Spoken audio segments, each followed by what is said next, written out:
Appuntamenti in agenda per giovedì 1 gennaio. Nei locali del Santuario di Sant'Antonio di Chiavari prosegue la mostra del concorso dei mini presepi in vista della premiazione prevista per il 6 gennaio alle 15. L'orario di visita dalle 10 alle 12 e dalle 16 alle 18.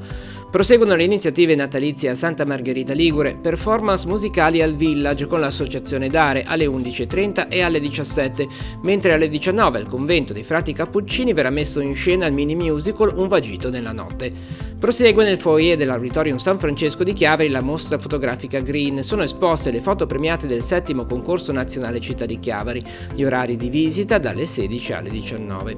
Il 2026 si apre con il tradizionale concerto di Capodanno della Filarmonica di Sesti e Levante, diretta dal maestro Francesco Gardella. Dalle 16:30 al convento dell'Annunziata, musiche di Bernstein, Bizet, Puccini, Strauss e Verdi. La Tiguglio Big Band Jazz Orchestra con Linda Emma Rosa alla voce presenta swing, bebop, soul e nuove sonorità della musica di oggi.